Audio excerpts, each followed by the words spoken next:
Le cercle RH et le débat de Smart Job chaque jour sur ce plateau. À quoi va ressembler le travail dans 10 ans, 20 ans? Est-ce que vous serez des DRH augmentés? On met toujours le mot augmenté là depuis quelques mois, avec des outils tech, avec du métaverse. Est-ce que vous auriez un avatar pour faire des recrutements? Plus besoin d'humains? Toutes ces questions sont posées.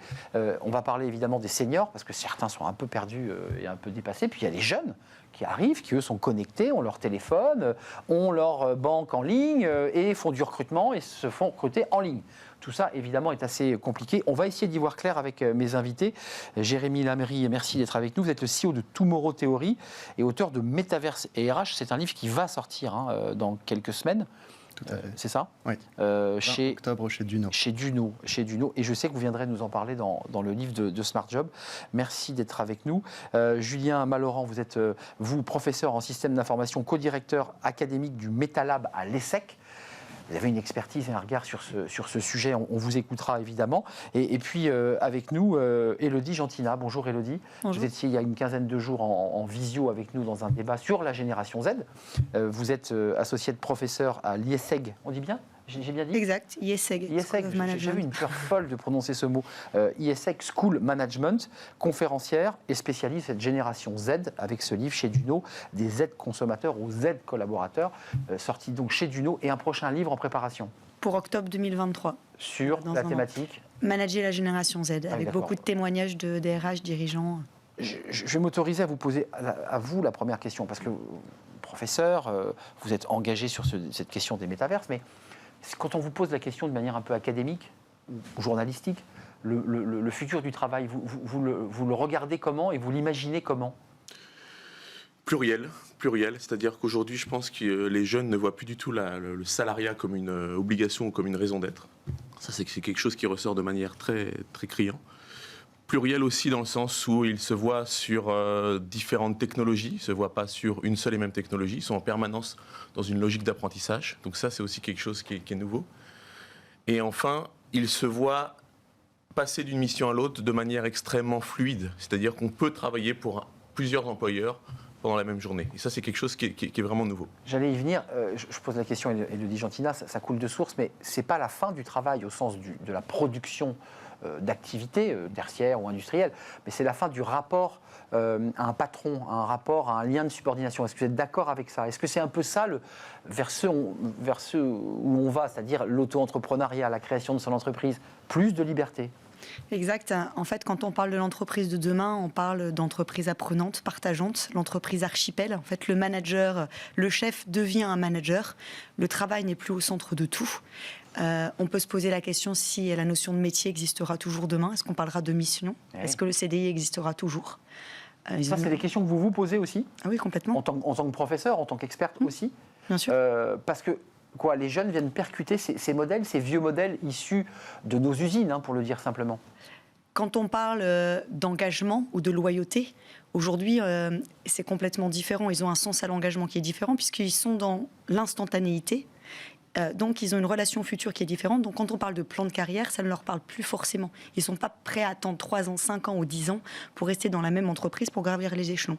Ça m'avait agacé la fois dernière quand vous aviez dit ça. C'est pas de votre faute, mais tout maintenant, tout de suite, avec une forme de prétention et d'exigence, peut-être un petit peu comme ça surévaluée. Non, il n'y a pas un peu comme ça un peu d'exigence un peu exagérée chez ces jeunes, là, où ils ont raison tout de suite maintenant. On se croirait en 68. Oui, mais c'est pas forcément ça. Mais en tout cas, ils sont pas prêts forcément à faire tous les efforts. Parce que le travail aujourd'hui, ce n'est plus au centre de leur vie. C'est ça. Ils sont, il y a d'autres choses. Il y a d'autres choses, exactement. Ce futur du travail, alors vous le portez à travers la question des métaverses, qui suscite d'ailleurs un débat, une controverse, enfin des inquiétudes. C'est quoi le futur du travail demain? Parce que j'évoquais les RH, ils sont en première ligne. C'est quoi? C'est du numérique partout? C'est une transformation digitale tous les 6 mois? C'est du métaverse? C'est quoi le monde du travail demain? Alors déjà, pour comprendre, quand on parle de futur du travail demain, c'est important de comprendre la place de la compétence demain. Puisque le travail, c'est des tâches productives rémunérées, et on ne peut pas être productif sans compétences. Et donc, en fait, à côté de mon activité d'entrepreneur, je suis également chercheur en psychologie sociale sur ce sujet, le lien entre compétences et performance. Et quand on pense au futur du travail demain, on pense à l'économie des compétences avant tout. Et donc je reprends la notion de mission, voire d'activité. Donc plus de métier, mais vers des fiches de poste à compétences. Plus des activités, voilà. Ça. Des activités, et en fait, on réorganise les compétences pour que ça crée de la valeur à un moment donné. Donc le digital est en train de changer beaucoup de choses dans les organisations, sur la manière dont on produit, mais sur la manière dont on travaille aussi. Et ça veut dire que demain, on parle des métavers, par exemple, on aura probablement des personnes immergées dans ces environnements virtuels, ce qui implique de revoir le droit social. J'allais venir. Ouais. Mais on aura plein d'autres modalités, et notamment on parle d'entreprises fluides, de liquid workforce, c'est-à-dire que les salariés vont et viennent, mais surtout, les collaborateurs de l'entreprise demain sont peut-être plus dehors que dedans. Excusez-moi, je suis un ancien après tout. C'est un monde effrayant ou c'est le monde qui nous attend? Ou est-ce que c'est les deux d'ailleurs? C'est effrayant et ça nous attend. On peut voir le côté positif, c'est un monde en recherche de sens. C'est-à-dire aujourd'hui, on a connu cette épidémie qui a bouleversé beaucoup de choses. On a aussi en parallèle tout un tas de technologies qui arrivent à maturité. Et je pense qu'aujourd'hui, toutes nos relations, on est presque tous d'accord pour dire qu'elles sont digitalement intermédiées. À chaque fois qu'on communique avec quelqu'un, il y a une technologie qui intermédie cette relation. Et ça, aujourd'hui, c'est vrai qu'on n'y coupe pas. On n'y coupe pas. Donc ça, aujourd'hui, ça donne énormément un champ des possibles nouveau par rapport à la pluralité, par rapport au fait qu'on peut travailler dans différents endroits du monde sans toujours avoir une obligation d'être dans les frontières de l'entreprise. Et donc ça, en fait, ils voient ça comme une opportunité de changement. Et je pense qu'avant tout, c'est vraiment quelque chose qu'il faut voir comme une évolution. La transformation digitale, elle est en cours, mais c'est quelque chose qui évolue. Aujourd'hui, on a connu le salariat, on a connu le CDI. Aujourd'hui, c'est plus considéré comme quelque chose qui est souhaitable. Même s'il reste un modèle encore il reste un modèle majoritaire. Hein. Bien sûr. Il faut le resituer quand même. Mais c'est grignoté. Et Élodie Gentina, sous l'angle sociologique, pas sous l'angle technologique, mais c'est ce monde-là qu'attendent les jeunes. Enfin, on n'arrive pas à savoir si c'est la technologie qui a imprégné le cerveau de cette génération Z et ceux qui vont arriver derrière, ou si c'est parce que cette génération pousse vers cette technologie. Vous voyez ce que je veux dire? Un peu l'œuf et la poule. Pour moi, quand on parle de jeunes, de toute façon, on dit c'est des digital natives. Ils sont nés avec le numérique, ils n'ont connu que ça. Donc ça fait partie intégrante de leur vie. Néanmoins, ils ont besoin de relations authentiques. Moi, je dis, voilà, le smartphone permet d'approfondir une relation, mais la vraie relation, elle se crée dans le réel, à l'école, par la famille, par ce qu'on appelle la socialisation. Et on voit bien, quand ils ont un entretien de recrutement, on les attire via le digital, etc. Mais ils ont besoin d'aller dans l'entreprise et de rencontrer non pas uniquement les RH, mais l'équipe. Oui, pour voir, bien sûr, le manager, les équipes, et ceux avec qui ils vont bosser. Réelle. Exactement. Parce que vous me disiez, sans paraphraser, c'est qu'ils cherchent aussi des copains dans l'entreprise. Non mais ça paraît un peu naïf de le dire comme ça, mais quand on rentrait dans une boîte, on allait faire 40 ans dans une entreprise, on n'avait pas cherché un copain, on allait chercher un salaire pour nourrir sa famille. Là, ces jeunes, ils vont chercher du réseau social, du lien social. Enfin, c'est un autre monde. Moi, je vous vois sourire. Ces jeunes je parle comme un vieux. Hein, non, mais c'est ça. En fait, on parle aussi de fidélité. Est-ce qu'ils sont toujours fidèles? On dit ils sont zappeurs, etc. Peut-être qu'on change le terme de fidélité. La fidélité a évolué. Ils sont peut-être moins fidèles à l'entreprise, mais ils sont plus fidèles à leurs collaborateurs qui deviennent leurs copains. C'est ce qu'on appelle aussi le marketing tribal. C'est plus la marque en au-dessus, c'est leur équipe. Le réseau. Le réseau, les expériences. Donc on en revient au bio-numérique. Absolument. Mais la relation humaine reste plus que jamais au centre. Quand on parle du digital, de transformation, des fois on a tendance à avoir une image déshumanisée de cette société. En fait, je pense que c'est tout sauf vrai. Parce qu'aujourd'hui, l'humain et la relation, quelle qu'elle soit, de manière parfois complètement déhiérarchisée, est au centre de ces échanges. Un mot sur l'IA, parce que vous l'évoquiez tout à l'heure, hein, à chaque fois qu'on a une relation, il y a une intermédiation numérique. L'intelligence artificielle, j'évoquais les métaverses, qui est l'aboutissement, mais il y a déjà l'IA, c'est-à-dire l'utilisation de data, de données compilées, qui fait qu'à un moment donné, l'humain disparaît. C'est ça le futur du travail, parce qu'il y a beaucoup aujourd'hui de métiers qui disent si on veut, rien qu'avec la data, on n'a plus besoin de génération Z, on n'a plus besoin de seniors, on a juste besoin de nourrir la machine. Est-ce que j'exagère ou pas? Alors, dans un sens, non, mais c'est pas, disons que c'est pas noir ou blanc. C'est pas noir ou blanc. Dans les tâches qu'on produit au quotidien, on a des tâches qu'on va appeler routinières et des tâches non routinières. Tâches routinières, celles qu'on fait un peu toujours de la même manière. Finalement, c'est assez facile de finir par les expliquer à une machine et de faire en sorte qu'une machine les fasse à notre place. Et mais ça, c'est confortable. On les fera mieux. Ouais. C'est ce qui se passe, c'est ce qui a commencé à se passer avec la révolution industrielle. On ne parlait pas d'IA, on parlait de mécanisation. Mais depuis les années 70, c'est ce qui commence à arriver sur l'école blanc avec la digitalisation et sur tout un tas d'autres tâches routinières, notamment manuelles. De plus en plus, le sujet de l'IA, qu'on appelle de l'IA forte, c'est de commencer à gérer les tâches non routinières. C'est-à-dire, nous, quand on s'adapte pour faire quelque chose, la vraie intelligence. On a notre cerveau, la vraie intelligence, la capacité à s'adapter. La promesse de l'IA demain, c'est d'arriver à faire ça. Et là où c'est intéressant, c'est qu'on voit aujourd'hui des algorithmes émerger capables de produire des contenus extrêmement réflexifs, que ce soit des textes ou des images. Dans les médias, les journaux entiers. L'algorithme GPT-3 ou à l'algorithme DALL-E. Ouais. On regarde le Washington Post qui écrit, je crois, 10 à 20% de ses articles par une IA. Donc on voit aujourd'hui en fait que les algorithmes commencent à produire certaines tâches non routinières, mais à faible complexité. Bon, quand une IA commence à gagner un concours d'œuvres d'art, là, on se dit, il se passe quand même quelque chose. En revanche, derrière, il y a quand même des humains pour paramétrer tout ça. C'est vrai. Et tout le monde ne pourra pas devenir informaticien ou développeur. Ça ne détruit pas le travail, ça le déplace. C'est ce qui se passe à chaque fois dans chaque révolution. Le vrai sujet, c'est à quelle vitesse notre société est capable d'accompagner les gens vers ce déplacement de compétences. Ces jeunes et l'expertise que vous avez, on a quand même soulevé 2 sujets.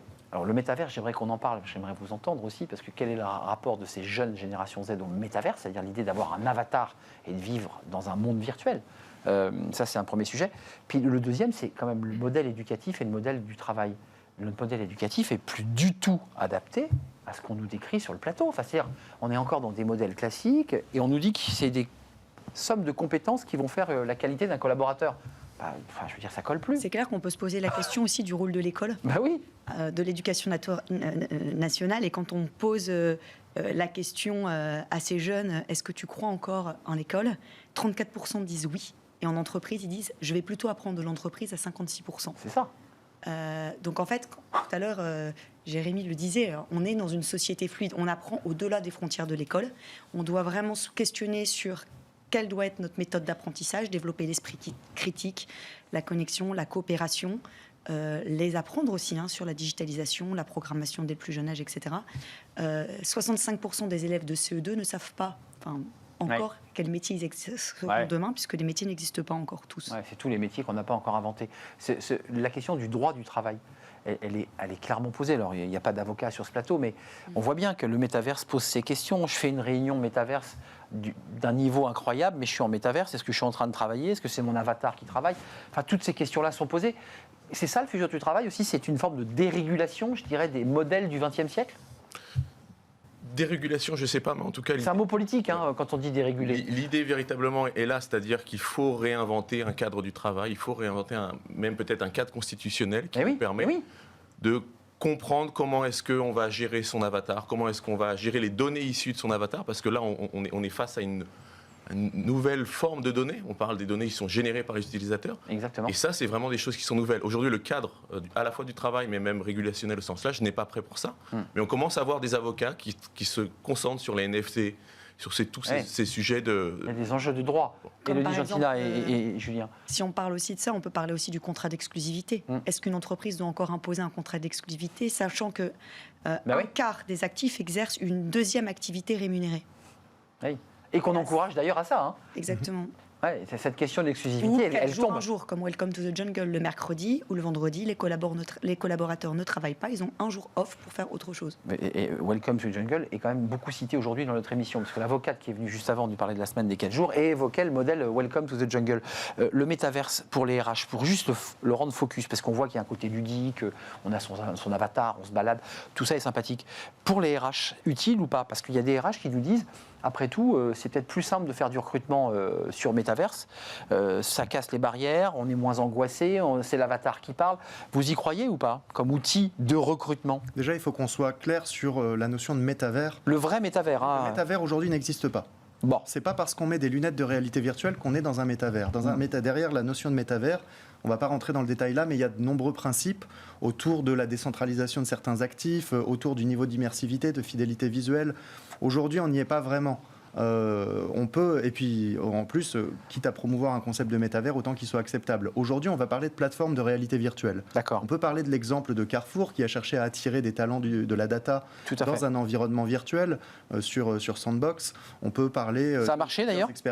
Alors, ça a marché, mais... Moi, je relativise, c'est-à-dire bravo à Carrefour d'avoir entrepris ça. Ils sont innovants. Il y avait quand même le PDG Bompard qui était là devant les 30 étudiants. Donc, c'est-à-dire hors métavers, est-ce qu'ils n'auraient pas eu le même résultat ? Là, actuellement, ils ont 7 candidats en processus de recrutement sur les 30 qu'ils ont rencontrés en mai. Et sur une filière métavers. Donc, non, data. Data. C'est-à-dire que le métavers était l'environnement virtuel était un prétexte pour attirer les étudiants et leur dire c'est un peu innovant. C'est un peu innovant. Mais cet environnement virtuel, quand on le regarde, était similaire à ce que Second Life faisait en 2004. D'accord, donc finalement pas si innovant que ça. Non, en fait, l'environnement virtuel n'était pas du tout innovant. Ce qui était innovant, c'est de dire un PDG se déplace dedans, parce qu'à l'époque de Second Life, c'était plus des forums virtuels, des choses comme ça. Là, c'était quelque chose de très VIP. Vous qui avez un regard à la fois d'expert et de chef d'entreprise, est-ce que c'est utile pour le RH d'avoir ces outils métaverses? Parce qu'ils sont très sollicités, les RH, quand même, en ce moment, par tous les outils numériques. Il n'y a pas une journée, ils n'ont pas un appel pour le bon logiciel, la plateforme SaaS, le fait d'avoir des outils aussi pour traquer les salariés, pour voir s'ils ne vont pas partir. Enfin, c'est quand même un vrai sujet, ça, quand même, qui vient contredire, d'ailleurs, tout le débat qu'on a sur la liberté et les entreprises fluides, parce qu'il y a quand même des boîtes qui traquent les salariés. Bien sûr. Après, on a quand même en France et en Europe des protections. Quelques règles. Voilà, certaines protections qui nous évitent des grosses dérives. Il y a encore des améliorations à faire et des cadres éthiques à poser. Mais si on revient sur le sujet du métavers, de la réalité virtuelle, on a 3 grands usages auxquels on peut penser. La marque employeur, c'est-à-dire faire de la pub là où sont les gens. Pour l'instant, ils n'y sont pas. C'est pour ça que je dis le luxe, un peu. Relativiser. Oui, mais c'est parce qu'ils prennent le sujet en avance de phase, mais les gens ne sont pas encore dedans. Les gens, au niveau mondial, on doit avoir 2 millions d'utilisateurs quotidiens des environnements virtuels qui existent, Sandbox, Decentraland principalement. Donc ça reste encore très très faible. Juste Julien, vous en pensez quoi de ce métaverse? Avec le regard de l'expert que vous avez, c'est un outil RH? Ça peut devenir un outil RH? Ça peut le devenir, aujourd'hui ça ne l'est pas. Aujourd'hui on a un appel d'air médiatique extraordinaire lors de ces derniers mois, principalement avec l'annonce de Meta. Aujourd'hui, en termes d'infrastructure, d'outils, on n'est vraiment pas du tout à la hauteur de ce qu'on imagine communément autour de ces technologies. Donc il va falloir créer cela. Ce que rappelle Gartner dans son Hype Cycle, qui montre les tendances technologiques, Gartner dit que le métavers, c'est pour dans 10 ans au moins. D'accord, on a un petit peu... Mais votre génération Z, sur la tech, vous nous avez dit qu'ils étaient digital natifs, c'est vrai. Moi, j'ai eu des études sur ce plateau où ils nous disaient les jeunes se débrouillent pas mal pour aller voir TikTok et les plateformes et ainsi de suite, ça ils le font très bien. Mais dès qu'il faut un tout petit peu creuser un peu plus en fond la gestion informatique, en fait, ils n'ont pas vraiment de compétences. Non, en fait, vous voyez ce que je veux dire? Ils savent surfer sur leur iPhone, quoi. Ils savent chercher de l'information de manière très rapide. Ça, c'est vrai. Parce qu'ils ont ce fonctionnement-là dans leur cerveau et dans leur manière de réfléchir, c'est de l'instantanéité. Ils sont très créatifs, ils aiment bien créer des vidéos, c'est pourquoi TikTok fonctionne très bien. Et ils ont besoin d'être tout le temps connectés, donc ils vont utiliser le smartphone pour être avec leurs copains, etc. Mais par contre, prendre du recul sur l'information, c'est le software, ça c'est plus difficile. Développer l'esprit critique, c'est plus compliqué. Je vois réagir. Un dernier mot, parce que attention, être bon sur TikTok et sur Instagram, ça ne veut pas dire qu'on est un bon informaticien. Non. En tant qu'école, on est en train de se former à ces nouveaux métiers. On est vraiment en train de plus en plus, on voit des gens qui sont même intéressés par la data. Nous, on a des doubles diplômes avec des écoles d'ingénieurs, Data Science and Business Analytics, où véritablement, là, les gens veulent être à la fois des managers et aussi des ingénieurs. Et ça, c'est quelque chose qui est nouveau et sur lequel il y a un véritable appel d'air en termes d'intérêt sur ces formations. Mais c'est en train de se mettre en place et ça se met à l'échelle du bachelor, de master et autres. Mais on ne va pas former des populations extrêmement larges. Il va falloir étendre ses compétences, faire des soft skills, pas simplement les compétences d'ingénieur. Merci à vous. Merci Élodie d'être venue sur notre plateau avec ce livre qui va sortir en 2023 et puis ce livre chez Duno qu'on peut se procurer sur cette génération Z du collaborateur. Du Z consommateur au Z collaborateur. C'est une approche, je comprends les jeunes dans la société et comprendre leurs caractéristiques dans la société permettra justement de prédire qui ils sont et comment ils seront dans le rapport au travail et dans l'entreprise. À suivre, parce que c'est un sujet important. On parle beaucoup aussi de cette génération Z sur le plateau. Jérémy Lamry, merci, CEO de Tomorrow Theory et auteur de Métaverse et RH. Il est disponible dans quelques semaines chez Duno et vous viendrez nous en parler. Puis Julien Malorand, merci d'avoir répondu à notre invitation. Professeur en système d'information, co-directeur académique du MetaLab à l'ESSEC. J'accélère un peu parce que nous sommes en retard. Merci à vous trois et on va continuer à creuser ce sujet régulièrement pour essayer de savoir comment les choses évoluent. On termine par fenêtre sur l'emploi, on parle de l'immobilier, c'est plus classique, vous allez voir, c'est assez innovant. On en parle avec justement la créatrice de Whitebird.